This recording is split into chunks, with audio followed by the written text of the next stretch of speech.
lembro de quando começou a ter mais destaque para mim o termo mercado de trabalho. Parecia que eu ia encontrar um mundo totalmente novo, encantado, cheio de oportunidades que estariam à minha espera teoricamente.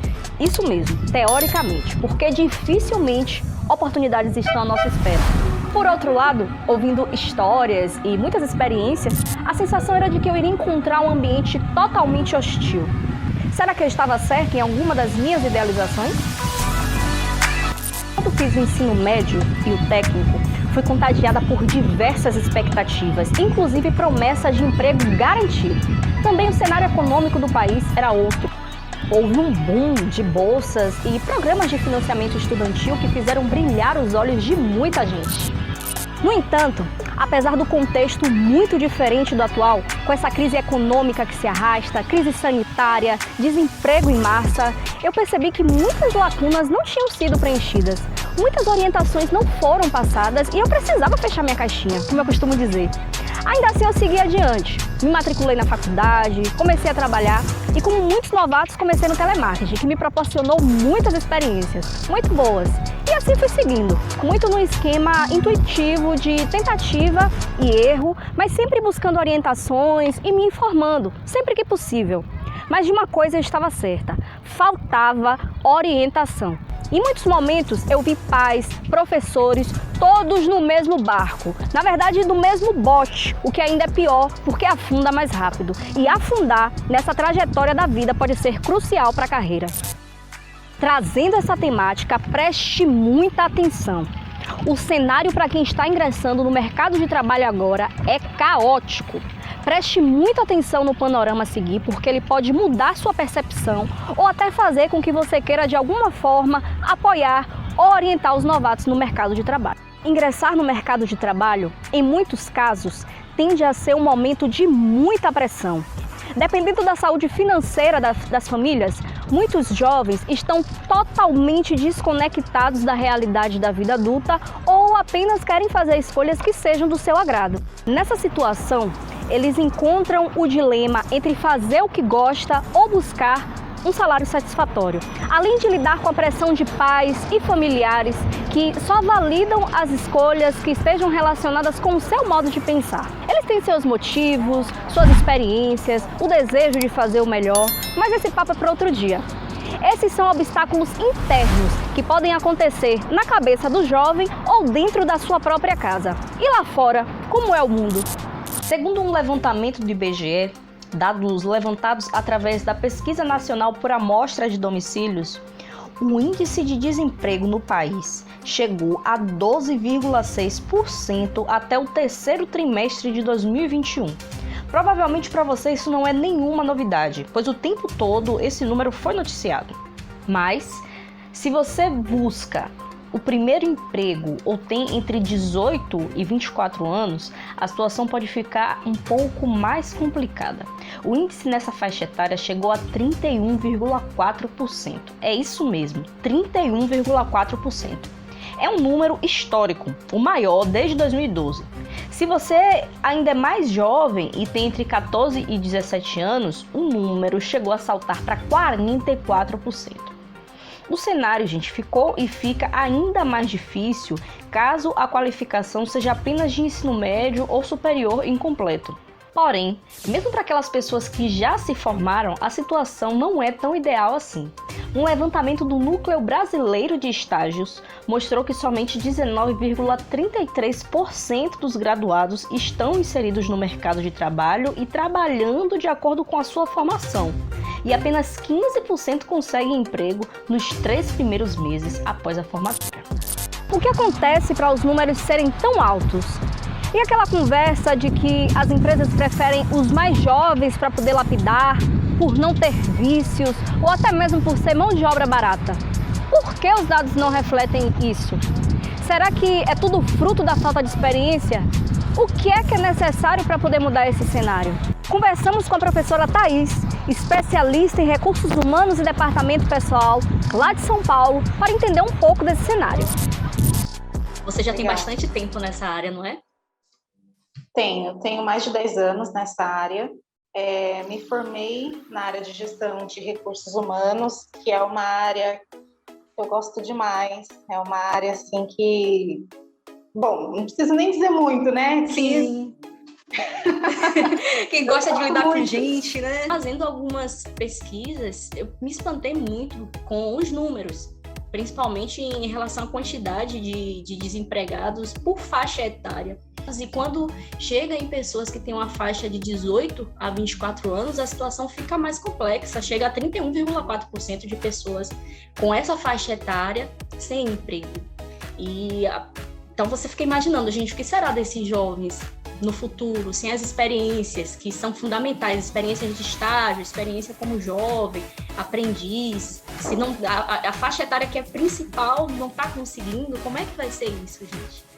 Então é importante a gente debater esse tema sobre ingresso no mercado de trabalho, porque com certeza muitas pessoas vão se beneficiar disso, não é?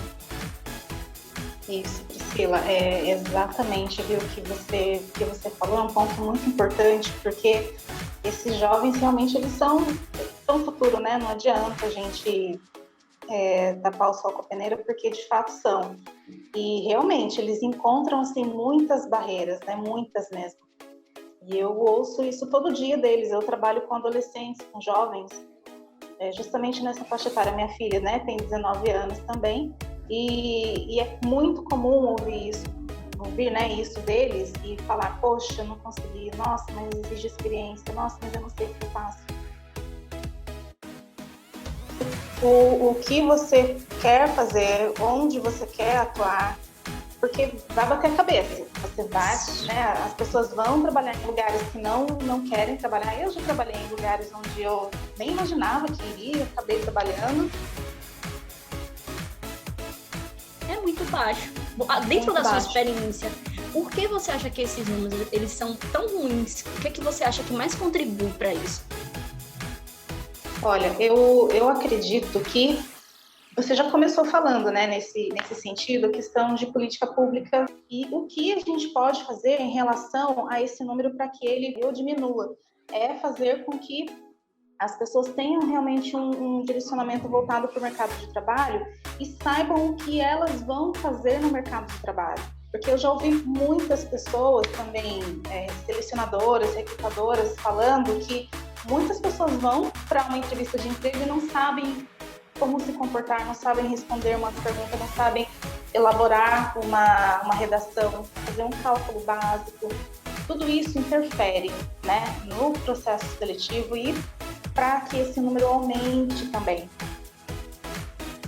Infelizmente, o que a gente tem aqui no Brasil é voltado mais para a escola pública, né? São treinadas para o básico ali mesmo, para saber ler, escrever e pronto, acabou. Infelizmente isso acontece. Então cabe a nós dar um passo a mais e não ficar ali de braço cruzado como foi proposto pra gente, não. Ler livros, procurar na hora que tiver uma vaguinha ali no horário, dá uma estudadinha na língua portuguesa, faz uma redação, né? A redação é um fator muito importante, porque na hora da entrevista de emprego são analisados vários fatores através da redação. Eu, por exemplo, vim da escola pública. Eu sei muito bem como é isso. Eu tive que ralar muito para aprender coisas que deveriam ter sido aprendidas lá atrás. Quando para o mercado de trabalho, vai exigir muita coisa. Primeiro, o currículo, que tem que estar bacana. Depois, na entrevista de emprego, como que a pessoa fala, como que ela age, como que ela se veste, como ela responde as perguntas, tudo isso é importante. A questão do português, né, da língua portuguesa, a sua escrita, a sua fala, até a própria matemática mesmo, cálculos básicos. Né, que a ansiedade realmente atrapalha, não é? Atrapalha e muito. E é que acontece muita ansiedade de que as coisas aconteçam muito rápido. Conseguiu lá uma entrevista de emprego, chega na entrevista de emprego, já quer começar a trabalhar rápido, né, ali, já quer estar no embalo, quer ter o seu dinheirinho, mas essa ansiedade de fazer com que ele passe para o lado de lá acaba atrapalhando logo ali, criando essa barreira. E acaba se confundindo, não respondendo corretamente o que é para ser respondido. E numa dinâmica de grupo, por exemplo, né? Eu proponho muito isso para os meus alunos em sala. Por quê? Porque através da dinâmica de grupo é observado ali como que aquele candidato ou candidata se comporta perante as outras pessoas ali, né? Se tem capacidade de liderar, se tem capacidade de colocar o ponto de vista, de dar a opinião, de saber ouvir também o que a outra pessoa tem para dizer. Perfeito, né? Poder de síntese também, não é? Sim, exatamente. Eu preciso buscar agora referências de onde eu quero trabalhar, né? Das empresas, por onde eu vou começar a me divulgar, a fazer o meu marketing, né? O meu marketing pessoal, que é através do currículo, através da apresentação, através do networking, que é importante a gente falar também. O que é o networking? É uma rede ali de relacionamentos que você tem. Você vai criando uma rede de relacionamentos interessante, né? Isso. E você vai criando a fim de que futuramente possa te ajudar, por exemplo, no processo seletivo. Conhecer as empresas, de não buscar conhecer o que a empresa faz, o que ela produz, como que as pessoas que trabalham lá se comportam, porque isso é importante também. Por quê? Eu sempre falo para os meus alunos, né, que eles não devem colocar no currículo deles que eles querem trabalhar em qualquer lugar, porque eles não são qualquer coisa. Qualquer pessoa, exatamente. Qualquer pessoa. Então você vai trilhando ali os seus caminhos. Isso é planejamento. Perfeito. Né? Isso é planejamento, é você fazer um planejamento, já vai começando a fazer esse planejamento ali profissional nesse sentido. Outra palavrinha que antigamente não era tão utilizada, mas agora está sendo bastante utilizada, são as soft skills. Perfeito. Né? As soft skills, as habilidades mesmo, como a gente comentou ao longo aqui da nossa conversa. Identificar as questões comportamentais, as habilidades comportamentais, que são tão importantes quanto as habilidades técnicas, de pessoas que tinham conhecimento técnico bacana, mas foram desligadas por questões comportamentais. Comportamentais, né? As pessoas, elas são muito mais dispensadas por causa do comportamento do que pela falta de conhecimento, por exemplo. Perfeito, perfeito. Uma coisa importante também que eu quero ressaltar para essa geração, né, para essa geração de mais novos, é que busquem informação também através das redes sociais, através da internet, mas leiam também livros físicos. A gente ainda temos, né? Graças a Deus a gente ainda tem as bibliotecas. Perfeito. Né? Que podem ser aí utilizadas por todos. Adorei a nossa conversa aqui, o nosso bate-papo, e pode contar comigo, viu? Ah, ótimo então. Mais uma vez, obrigada e estamos aí para precisar.